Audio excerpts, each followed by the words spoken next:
दशकानुदशक लाखो लोकांना साधेपणाचे धडे द्यायचे, म्हणजे भौतिक सुखांपासून दूर राहण्याचं तत्वज्ञान सांगायचं.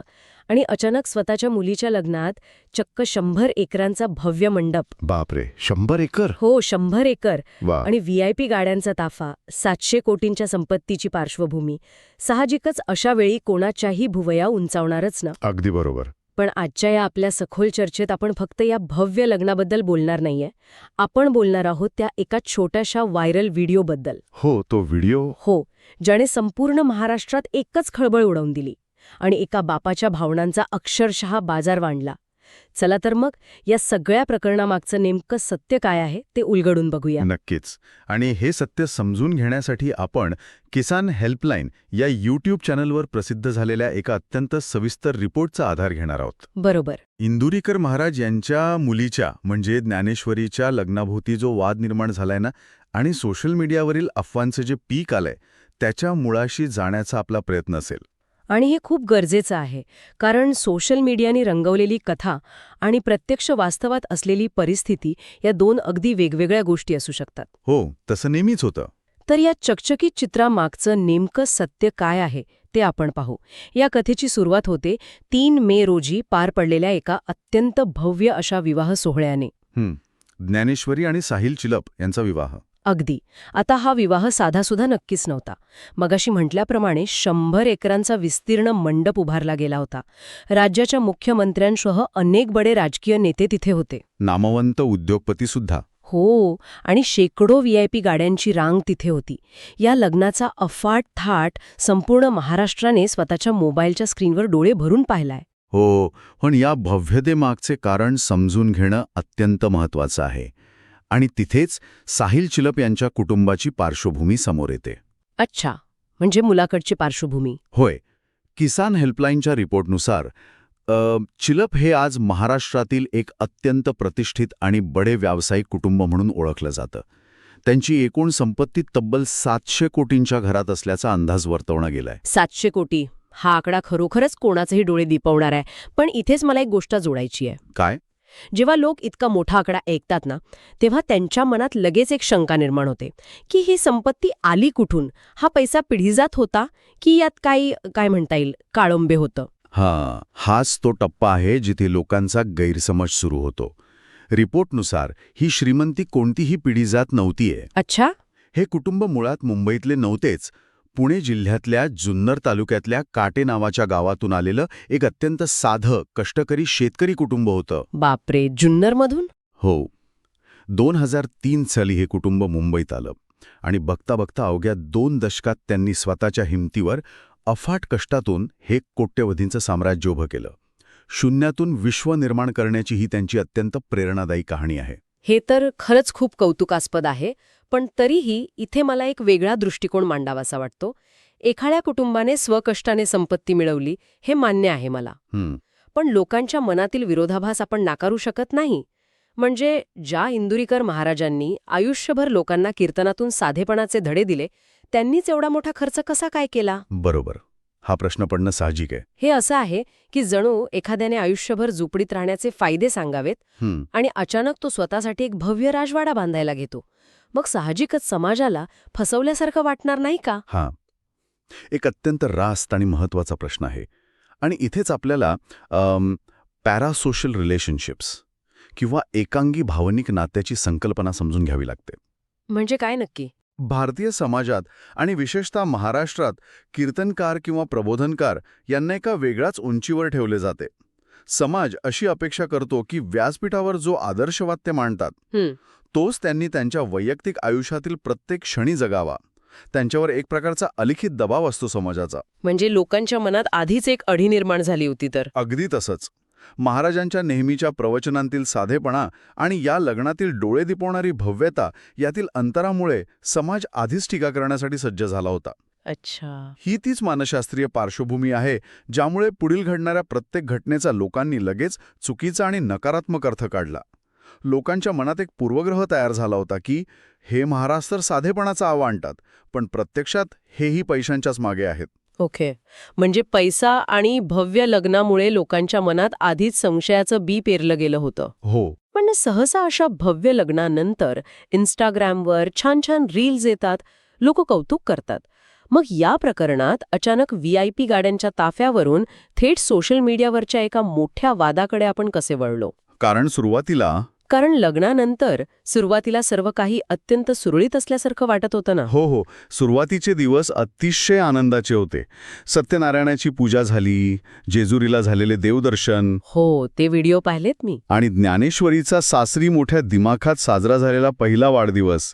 या सगळ्याचे हसते खेळते अतिशय कौटुंबिक आणि आनंदी व्हिडिओ इन्स्टाग्रामवर चांगलेच व्हायरल झाले होते. मग हे आनंदी व्हिडिओ लोकांच्या स्मरणात का राहिले नाहीत? म्हणजे जर सगळं कसं परफेक्ट वाटत होतं, मुलगी सुखात आहे असं स्पष्ट दिसत होतं, तर मग अचानक एका क्षणात इंटरनेटवर अफवांचा पूर कसा काय आला? इथेच सोशल मीडियाच्या अल्गोरिदमची आणि मानवी मेंदूची एक अत्यंत गडद बाजू समोर येते. मानवी मेंदू हा नकारात्मकतेकडे खूप वेगाने आकर्षित होतो. खरे. आणि सोशल मीडियाचे अल्गोरिदम याच नकारात्मकतेला एंगेजमेंट म्हणून प्रमोट करतात. जेजुरीचे ते आनंदी व्हिडिओ लोकांनी पाहिले, पण त्यावर कोणी चर्चा केली नाही फारशी.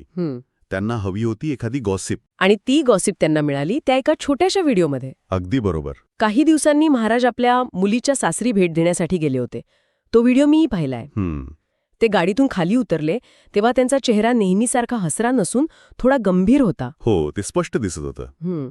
सासरच्या मंडळींनी त्यांचं दारात जंगी स्वागत केले, पण महाराज थेट आत मुलीच्या खोलीकडे गेले आणि वडिलांना अचानक समोर पाहताच ज्ञानेश्वरी उभी राहिली आणि तिच्या डोळ्यातून घळाघळा पाणी वाहू लागलं. हो. ती रडत थेट वडिलांच्या गळ्यात पडली. हाच तो 30 सेकंदांचा क्षण होता ज्याने इंटरनेटवर आगीसारखी अफवा पसरवली. पण इथंच ना मला हे सगळं खूप अतार्किक वाटतं. का? जेव्हा एखादी मुलगी लग्नानंतर पहिल्यांदाच किंवा काही दिवसांनी आपल्या वडिलांना भेटते, तेव्हा तिला भरून येणं, तिच्या भावनांचं बांध फुटणे आणि रडणे हे अत्यंत नैसर्गिक नाहीये का? हो, 100%. हे तर प्रत्येक सामान्य घरात घडतं.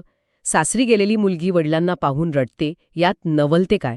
मग लोकांनी लगेच त्या 700 कोटींच्या संपत्तीमागे काहीतरी काळंबेर आहे किंवा मुलीचा सासरी छळ होतोय असा अत्यंत टोकाचा निष्कर्ष का काढला? कारण मगाशी म्हटल्याप्रमाणे लोकांना सत्य नको होतं. त्यांना त्यांच्या पूर्वग्रहांना पुष्टी देणारा एक पुरावा हवा होता. याला मानसशास्त्रात कन्फर्मेशन बायस म्हणतात. Confirmation bias. लोक आधीच्या त्या सर्व आनंदी व्हिडिओंकडे सोयीस्करपणे दुर्लक्ष करतात कारण ते त्यांच्या नॅरेटिव्हमध्ये बसत नाही. हे जर एका उदाहरणाने सांगायचं तर हे एखाद्या नाटकासारखं आहे. कसं? आपण एक अतिशय सुंदर दिग्दर्शित केलेलं नाटक पाहत असतो. सगळं छान सुरू असतं, पण अचानक चुकून एखादा पडदा थोडासा बाजूला सरकतो. किंवा रंगमंचावरचा एखादा छोटासा कंदील खाली पडतो.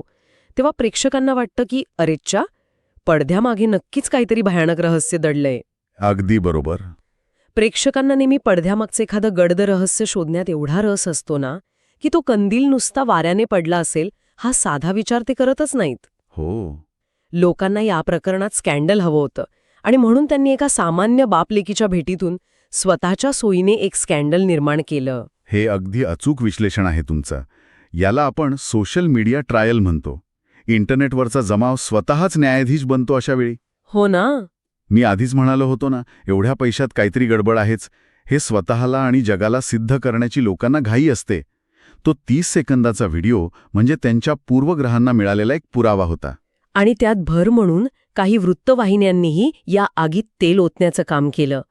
त्यांनी चिल्पक कुटुंबाच्या संपत्तीचे आणि भूतकाळाचे पुन्हा नव्याने विश्लेषण करायला सुरुवात केली. हो, ते तर सगळीकडे सुरू झालं होतं. एका अत्यंत सामान्य, खाजगी आणि कौटुंबिक भावनिक प्रसंगाचा असा राष्ट्रीय चर्चेचा विषय बनवणं हे खरोखरच धक्कादायक आहे. पण मला एक गोष्ट जाणून घ्यायची आहे इथे. बोला. या सगळ्याचा त्या कुटुंबावर आणि विशेषतः एका बापावर काय मानसिक आघात झाला असेल? कारण ते सगळं वाचून कुणालाही त्रास होईलच. तो आघात शब्दांत सांगण्यासारखा नाहीये, कारण कोणत्याही बापासाठी आपली मुलगी हा अत्यंत जिव्हाळ्याचा विषय असतो. अगदी खरंय. या सगळ्या अफवा आणि टीकेचा जोर इतका वाढला की शेवटी इंदुरीकर महाराजांना स्वतः पुढे येऊन यावर स्पष्टीकरण द्यावं लागलं. आणि हीच ती वेळ होती जेव्हा एका संयमी बापाचा बांध फुटला. हो, त्यांनी एका सार्वजनिक कार्यक्रमात स्वतः माईक हातात घेऊन अतिशय कडक शब्दांत स्पष्टीकरण दिलं होतं. त्यांनी सांगितलं की हा लग्नाचा एवढा मोठा खर्च त्यांनी एकट्याने केलेला नाही. त्यांच्या भक्तांनी, हितचिंतकांनी आणि समाजानेही यात त्यांना मोठी साथ दिली आहे. त्यांनी जो संताप व्यक्त केला तो पाहण्यासारखा होता. आणि त्यांचा तो संताप अत्यंत रास्त होता. जेव्हा तो बाप आपल्या काळजाच्या तुकड्याला दुसऱ्याच्या घरी पाठवतो तेव्हा त्याची एकच प्रामाणिक इच्छा असते की आपल्या लेकीचा संसार सुखासमाधानाचा व्हावा. आणि जेव्हा त्याच संसारावर लोक अकारण केवळ एका छोट्या व्हिडिओच्या आधारावर बोट ठेवतात तेव्हा तो बाप शांत कसा राहील? खरंय, आपण विसरतो की पडद्यामागे एक खराखुरा बाप आहे. अगदी. आपण फक्त स्क्रीनवरचे पिक्सेल्स पाहतो, काहीतरी कमेंट टाईप करतो आणि मोकळे होतो. ज्या माणसाने आयुष्यभर स्वतःचं घर सोडून समाजाचं प्रबोधन केले, आज तोच समाज त्याच्या मुलीच्या संसारावर प्रश्नचिन्ह उभे करत आहे. डिजिटल जगात माणुसकी हरवत चालली असं वाटत नाही का? नक्कीच वाटतंय. जर आपण या सगळ्याचा मोठ्या चित्राशी संबंध जोडला तर आपल्याला समाजाचा एक अत्यंत विदारक दुटप्पीपणा दिसून येतो. कसा काय? मूळ समस्या ही त्या लग्नात किंवा त्या कुटुंबात कधीच नव्हती. खरी समस्या ही लोकांच्या कोणत्याही खाजगी गोष्टीवर लगेच निष्कर्ष काढण्याच्या सवयीमध्ये दडलेली आहे. महाराजांना जो राग आला तो त्या रडण्याच्या व्हिडिओमुळे नव्हता. म्हणजे महाराज स्वतःच्या मुलीच्या सासरी गेल्यावर ज्या पद्धतीने गंभीर होते किंवा नंतर त्यांनी जो उद्वेग व्यक्त केला तो त्यांच्या जावयावर किंवा सासरच्या मंडळींवर नव्हता. अजिबात नाही. तो राग त्या डिजिटल जमाव्यावर होता जो एका नवविवाहित मुलीच्या वैयक्तिक भावनांचा बाजार मांडत होता. बापरे, हा दृष्टिकोन तर मी विचारच केला नव्हता. इंदुरीकर महाराजांनी आयुष्यभर समाजाला चुकीच्या गोष्टींवरून जाहीर खडेबोल सुनावले आहेत. जेव्हा ते इतरांना दोष देतात तेव्हा समाजाला ते आवडतं. टाळ्या वाजवतात लोक. बरोबर. पण जेव्हा त्यांनी स्वतःच्या मुलीच्या संरक्षणासाठी समाजाला आरसा दाखवला तेव्हा मात्र समाजाला ते पचवता आलं नाही. एखाद्या मुलीच्या डोळ्यातील पाणी किंवा लग्नाचा खर्च यावरून थेट तिच्या संसारावर प्रश्नचिन्ह निर्माण करणे हे समाजाच्या मानसिक दिवाळखोरीचं लक्षण आहे. या संपूर्ण सविस्तर चर्चेतून एक गोष्ट अगदी सूर्यप्रकाशासारखी स्पष्ट होतीये. हा विषय एका मोडकळीस आलेल्या किंवा दुःखी संसाराचा अजिबात नव्हता. अजिबात नाही. हा विषय होता इंटरनेटच्या मायाजालाचा. एका छोट्याशा व्हिडिओवरून निर्माण केलेला एका फार मोठ्या गैरसमजाचा आणि वाऱ्यासारख्या पसरणाऱ्या अफवांचा. किसान हेल्पलाईनच्या रिपोर्टने हे अतिशय व्यवस्थितपणे उलगडून दाखवले आहे. हो. वस्तुस्थिती आणि सोशल मीडियाचा नॅरेटिव्ह यात जमीन आसमानाचा फरक असू शकतो. यातून मिळणारी सर्वात महत्त्वाची शिकवण ही आहे की आजच्या या युगात आपण माहितीची शहानिशा करणे किती गरजेचे आहे. इंटरनेटवर दिसणारी प्रत्येक गोष्ट सत्य नसते. अगदी. अर्ध्यापुऱ्या क्लिप्सवरून आणि विशेषतः संदर्भाविना असलेल्या व्हिडिओंवरून कोणाच्याही वैयक्तिक आयुष्याबद्दल आडाखे बांधणे हे अत्यंत धोकादायक ठरू शकते. आपण एखाद्याच्या आयुष्यातील फक्त 30 सेकंद पाहतो आणि स्वतःला त्या व्यक्तीच्या आयुष्याचे न्यायाधीश समजायला लागतो. हे कुठेतरी थांबवायला हवे. संवेदनशीलता जपणे ही खरोखरच काळाची गरज बनली आहे.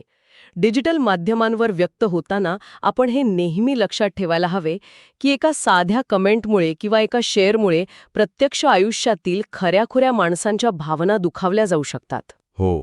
त्यांचे कौटुंबिक स्वास्थ्य बिघडू शकते.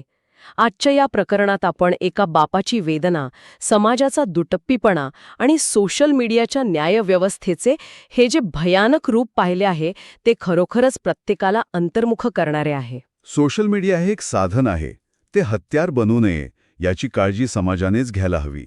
आपण काय पाहतो आणि त्यावर काय प्रतिक्रिया देतो हे आपले स्वतःचे चारित्र्य ठरवत असते. अगदी बरोबर. आणि याच विचार करायला लावणाऱ्या मुद्द्यावर आपण आजच्या या सखोल चर्चेच्या शेवटकडे आलो आहोत.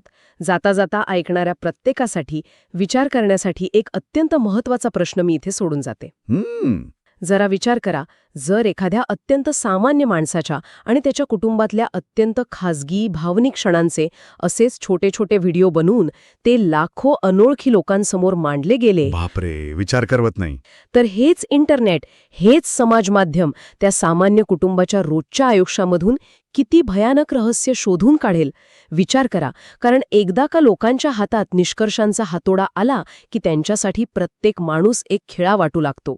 अशा या आभासी जगात आपला खरेपणा कसा टिकवून ठेवायचा हा विचार आपण सर्वांनीच करायला हवा.